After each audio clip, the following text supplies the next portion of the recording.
ऐसा है कि मैंने पहले ही कहा साफ साफ, सरकार क्या करेगी कब करेगी न मैं सरकार से कहना चाहता, न मेरा ये एजेंडा।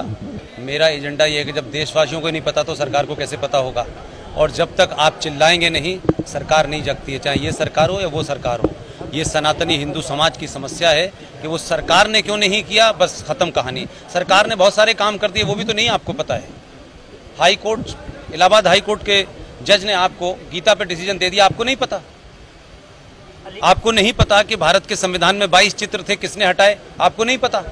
अब ये तो डिमांड कर सकते हैं ना सरकार से कि भाई उस जो चित्रों वाली तस्वीर का साथ जो संविधान है उसकी कॉपी तो मार्केट में होनी चाहिए ना, ताकि हम अपने बच्चों को बता सकें। तो आप मांगेंगे नहीं तो कैसे होगा? बगैर रोए बच्चे को माँ दूध पिलाती है। तो सरकार से आप चाहते हैं कि सरकार अपने आप ही ये काम कर दे। आपने राम मंदिर का आंदोलन चलाया, तब जाकर के इस परिणति पे पहुंचा ना। तो मेरा कहने का सेंस ये है कि सरकार से पहले हमें तो पता हो, लोगों को तो पता हो।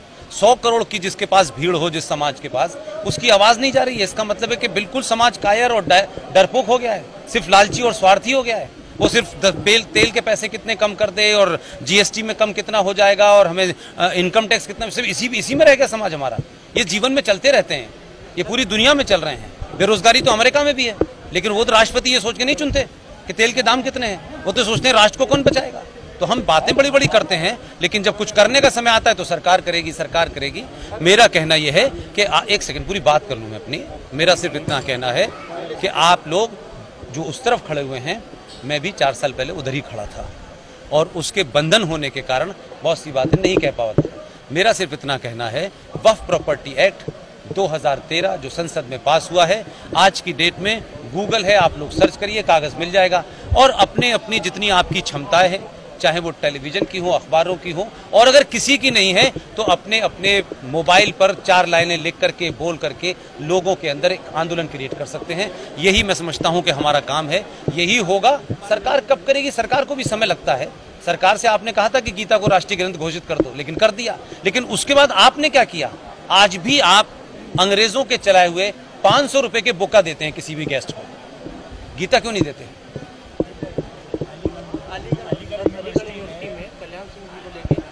देखिए, आप लोगों को संकट ये है कि आप अलीगढ़ वाले पत्थर फेंकते हैं और आप उसको पहाड़ बना देते हैं। अलीगढ़ मुस्लिम विश्वविद्यालय का इतिहास नहीं पता, इतिहास नहीं पता। देखिए, देश, मेरा सिर्फ एक ही बात कहना है युवाओं से कि वो सारे काम करें।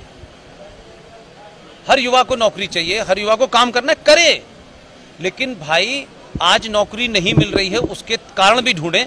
अब हर युवा को लगता है कि सरकार नौकरी देगी। पूरे देश में सारी सरकारी नौकरी का अगर आंकड़ा भी निकाल लें तो 2.5 से 3 करोड़ नौकरियां नहीं है। अब उसके बाद सरकार कहां से नौकरी देगी आपको? तो क्या नौकरी के ऑप्शन और लोगों ने नहीं तलाशे? इस देश की फल मंडी आपसे ले ली, इस देश की सब्जी मंडी आपसे ले ली, इस देश का रिपेयरिंग का काम आपसे ले लिया, लेकिन आपके यहाँ कुछ कामों को इतना हीन भावना से गणित बना दिया गया है कि हमारा लड़का तो यूएसए में जाके सीईओ बनेगा तभी हमारा सम्मान होगा। आपने अपने बच्चों को, बहुत सारे बिजनेस हैं, कभी शुरू करने की बात की, इसलिए कहीं से भी शुरू करें। बहुत सारे काम हैं जो आज भी कर सकते हैं, लेकिन हम नहीं कर रहे हैं। इसलिए मैं मानता हूं कि युवा इस बात को देखें कि अब से 10 साल के बाद क्या होगा, 20 साल के बाद क्या होगा। इसलिए सरकारों के पीछे दौड़ना, संगठनों के पीछे दौड़ना, इससे बाहर निकलें। बहुत सारे काम हैं, बहुत लोग पूरे देश में कर रहे हैं जो मुझे बताते हैं हमने ये किया है। आप एक बार शुरुआत तो करें, बहुत सारी चीजें हैं, ये हल होगा। और युवा देश नहीं, राष्ट्र के सामने की चुनौतियों की चिंता करें। देश के सामने जो चुनौतियां हैं उसके लिए प्राइम मिनिस्टर, होम मिनिस्टर, सरकार, पुलिस, आर्मी बनी हुई है। उसके लिए राफेल है। आपके देश के अंदर जो हजारों लाखों गद्दार बैठे हुए हैं, उनको आपसे लड़ना होगा, समाज से लड़ना होगा। सर, लास्ट क्वेश्चन है, धर्मांतरण लगातार सामने आ रहे हैं, इसको कैसे रोकना चाहिए? देखिए, पहला तो ये शब्द ही गलत है, धर्मांतरण। धर्मांतरण शब्द ही गलत है। मैंने अभी आपको बताया कि धर्म क्या है और मजहब क्या है। किसी का मत बदला जा रहा है, मतांतरण है ये, धर्मांतरण नहीं है। पहली बात तो अब अगर बदला जा रहा है तो क्या कभी आपने इनके कारणों को जाना कि क्यों हो रहा है? आप उन मुद्दों की तो बात उठाते हैं जिसमें जोर जबरदस्ती होती है, उन मुद्दों की बात क्यों उठाना भूल जाते हैं जब घर से चली जाती है? वो किसकी जिम्मेदारी है? अगर पिताजी को पैसा कमाना है बहुत सारा और माताजी को चमत्कार वाले बाबा के पास जाना है, तो जवान लड़की घर में किससे बात करेगी? उसके अंदर समाज में हो रहे जो चेंजेस हैं उसके ऊपर नहीं हो रहे। वो समाज में अपने भाई को नहीं देख रही। भाई तो 3-3 गर्लफ्रेंड घुमाएगा, लेकिन बहन कहाँ जाएगी? तो बहन को फिल्म दिखाने की जिम्मेदारी भाई की है ना। आप उसके अंदर बदलाव को अगर आप तवज्जो नहीं देंगे तो पंचर वाला दे देगा तवज्जो। आप अपना धर्म भी तो करें। भाई के नाते आप जो करना चाहिए वो नहीं करते। अगर इसे रोकना है, हर भाई अपनी बहन को कहे कि शहर की सबसे अच्छी फिल्म लगी है, मैं तेरे साथ जाऊंगा। वो भी इसी समाज का हिस्सा है। भाई को सारी चीज करनी है, बहन को नहीं करनी है। और एक हो रहा है जबरदस्ती, तो जबरदस्ती हो रहा है, उसके लिए आप सवालों को उठाएं, उसके लिए सरकार है, उसको रिपोर्ट करें, यही मैं मानता हूं।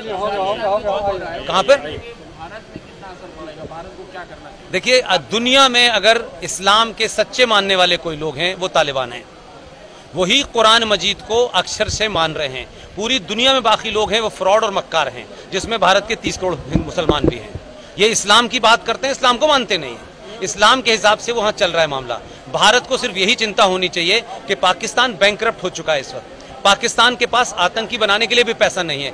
इन आतंकियों का वर्ल्ड पॉलिटिक्स में बड़े देशों से बार्गेन करके वो निगोशिएट करेगा, और दो चीजों पे निगोशिएट करेगा कि जो उसके ऊपर बैन लगा हुआ है फाइनेंस के ऊपर, उसको हटाने की बात करेगा, क्योंकि अमेरिका से उसका निगोशिएशन होगा। और ये जो फ्री के आतंकी हैं इनको कश्मीर में भेजने की कोशिश करेगा।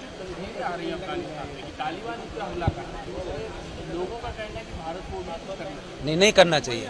लोगों से कहिए अपना ज्ञान बढ़ाएं, और बिना जाने लोग जो है देश की सरकार को, एनएसए को पता है ना, वो उसका काम है। इसलिए लोग जो हैं उन बातों पे ध्यान दें जो उनसे कनेक्टेड है। मैंने कहा कि देश सुरक्षित है, सही लोग हैं, इसलिए एनएसए को काम करने दें, जयशंकर को काम करने दें, मोदी को काम करने दें। उनके काम में दखल न दें। वो हमसे ज्यादा ब्रिलियंट है, हमसे ज्यादा इंफॉर्मेशन है। इसलिए हम चाहते हैं कि साहब मोदी ये करे, मोदी करे, गलत है। जो मैंने बात बताई आप उन मुद्दों को उठाइए। Thank you my dear, thank you very much.